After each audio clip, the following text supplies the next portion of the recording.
persekutuan, kesaksian, dan pelayanan akan sia-sia tanpa kuasa Roh Kudus. Shalom, selamat pagi, senang berjumpa kembali dengan saudara-saudara. Sebelum kita membaca dan merenungkan firman Tuhan, kita satu dalam doa.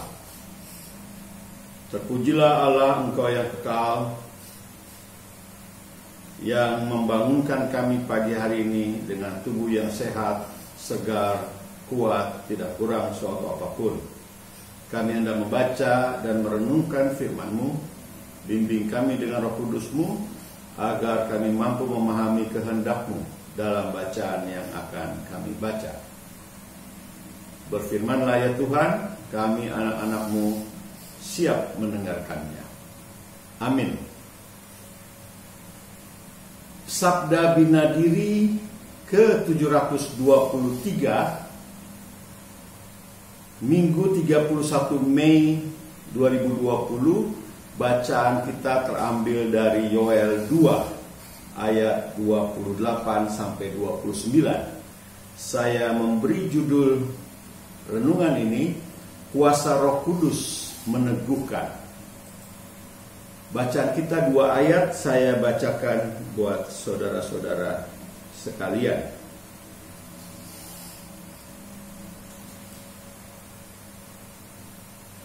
Kemudian daripada itu akan terjadi bahwa aku akan mencurahkan Rohku ke atas semua manusia, maka anak-anakmu laki-laki dan perempuan akan bernubuat. Orang-orangmu yang tua akan mendapat mimpi, teruna-terunamu akan mendapat penglihatan-penglihatan. Juga ke atas hamba-hambamu, laki-laki dan perempuan, akan kucurahkan Rohku pada hari-hari itu. Dalam bacaan kita, Nabi Yoel membayangkan bahwa salah satu akibat utama dari pencurahan Roh Kudus akan menjadi pemberian dan pelepasan karunia-karunia nubuat. Hari ini kita sampai pada suatu puncak dari rentetan peristiwa ilahi, kematiannya, kebangkitannya, kenaikannya, sampai pada pencurahan Roh Kudus, menyadarkan kita bahwa ada kuasa di balik karya agung Tuhan. Nubuatan Nabi Yoel yang kita baca hari ini menegaskan bahwa janji pencurahan Roh Kudus telah dinyatakan Allah ribuan tahun lalu dan telah digenapi zaman Perjanjian Baru dan akan terus berkarya sampai hari ini. Karunia pencurahan Roh Kudus yang dalam zaman Perjanjian Lama hanya bagi segelintir orang, kini terbuka bagi setiap Kristen zaman Perjanjian Baru, bahkan sampai hari ini. Hari ini janji pencurahan nubuatan Nabi Yoel dinyatakan bagi setiap orang, semua lapisan usia dan semua lapisan sosial. Kita harus menyambutnya dengan menyanyikan lagu Bila Roh Allah Ada di Dalamku. Bila Roh Allah ada di dalamku, bukan menari seperti Daud menari. Bila Roh Allah ada di dalamku, bukan menari seperti Daud menari. Bukan menari, bukan menari, bukan menari, Daud menari.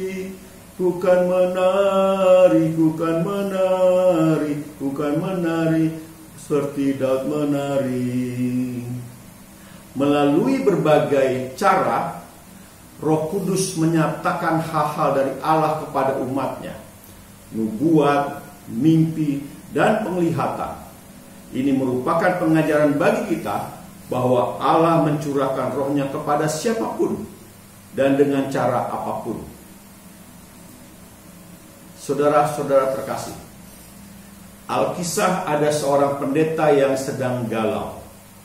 Meski pendeta ini tak kenal lelah dalam berdoa dan bekerja keras, melayani warga jemaatnya, tetapi gerejanya tetap kecil. Sementara itu, sebuah jemaat baru di dekat situ dalam waktu singkat telah berkembang menjadi gereja besar.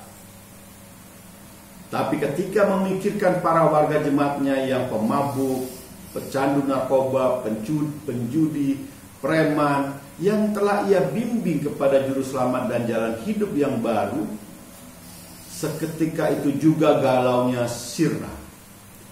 Ia mengimani bahwa ia adalah hamba yang diperlengkapi Roh Kudus. Setiap kita merayakan hari Pentakosta, kita cenderung menghubung-hubungkan kuasa Roh Kudus dengan peristiwa rohani yang spektakuler, menakjubkan dan heboh. Kita lupa bahwa tak lama setelah peristiwa Pentakosta itu, para pengikut Kristus yang telah diurapi Roh Kudus ditolak, dicampakkan, dipenjarakan, bahkan dihukum mati. Namun karena itulah mereka menjadi saksi Kristus yang luar biasa. Kuasa Roh Kudus dapat terlihat nyata dalam pelayanan komisi diakonia yang sederhana tapi setia, mengunjungi orang sakit, orang berduka, narapidana di penjara, dalam pelayanan terhadap kaum lanjut usia, dalam kesaksian lewat paduan suara dan sebagai pemandu lagu, juga guru sekolah minggu yang setia mengajar setiap minggu.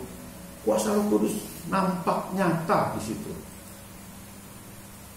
Kuasa Pentakosta tidak hanya disediakan bagi mereka pendeta-pendeta yang bertalenta banyak, tapi juga bagi semua orang percaya dalam Kristus yang setia melayaninya. Kuasa Roh Kudus juga nyata pada mereka. Saya telah sampai di akhir renungan. Ingatlah pesan minggu pagi ini. Kuasa Roh Kudus meneguhkan setiap persekutuan, pelayanan, dan kesaksian kita. Kita berdoa. Terima kasih Tuhan, Engkau mengingatkan kami bahwa kami yang kecil pun akan dibekali kuasa Roh Kudus-Mu dalam persekutuan, pelayanan, dan kesaksian kami. Kami hendak menjalani hari Minggu ini dengan tuntunan dari Engkau. Engkau menuntun, menjagai, memelihara langkah kaki kami sepanjang hari ini sampai istirahat kami malam hari nanti. Ampuni dosa dan salah kami, dalam nama Yesus firman yang hidup kami berdoa. Amin. Salam sehat, Tuhan memberkati saudara.